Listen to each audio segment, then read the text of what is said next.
Abdul Somad di Maroko gitu ya, Ustaz Fadran Garamatan di Merauke. Nah, ini menguatkan kita semua. Jadi antum semuanya harus menempuh jalan seperti jalan para pembebas Masjidil Aqsa. Bagaimana jalannya? Satu, Nabi Shallallahu Alaihi Wasallam menampilkan kecintaan kepada Masjidil Aqsa ini dengan kecintaan yang sangat tulus kepada umat. Tidak boleh antum memisahkan cinta kepada Masjidil Haram, cinta kepada Masjid Nabawi dengan cinta kepada Masjidil Aqsa. Ketiganya adalah satu kesatuan.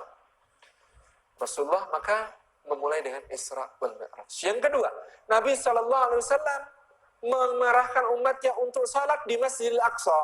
Kalau mampu salat, ini stata'ta an tusalla fi faf'al.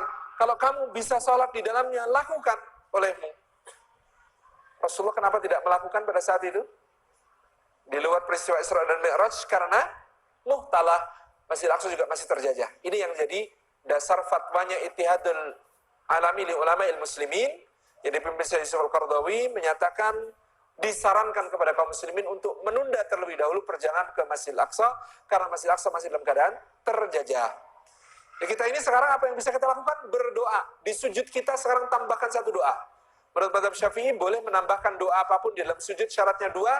Satu, bahasa Arab. Dua, bukan ayat Quran. Karena ayat Quran itu mulia, sementara sujud itu dalam keadaan hina. Jadi tidak boleh sujud baca ayat Al-Quran. Apa yang kita bisa baca?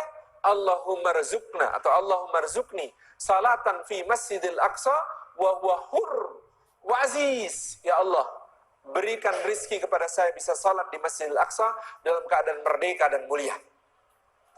Baca doa ini setiap salat kita. Yang kedua, ubudiyah dalam ibadah kita. Perhatikan hadis riwayat Imam Ahmad, Tirmidzi, Abu Dawud.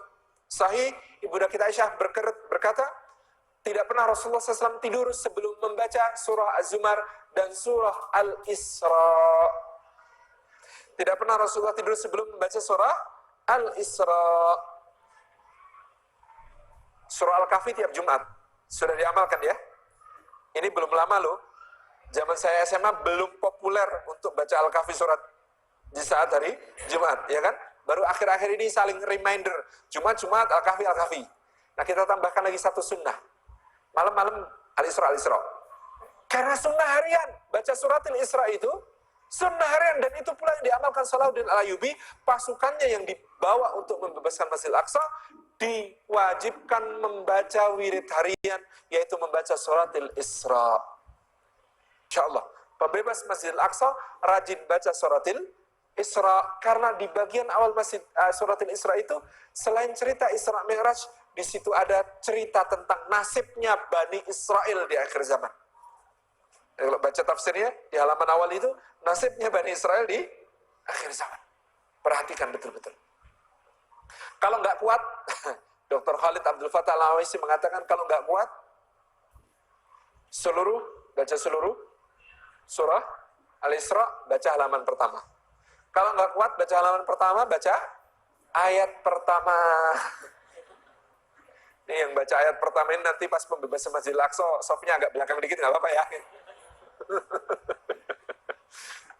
Tapi enggak, ayat pertama dengan ketulusan, keikhlasan diridhai Allah lebih dahsyat daripada satu surat tapi tanpa penghayatan.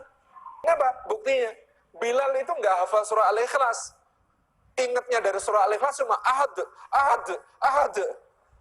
Tapi hanya dengan satu kata saja, ahad, ahad, ahad, bisa bertahan menghadapi siksaan yang demikian dahsyat, gitu ya.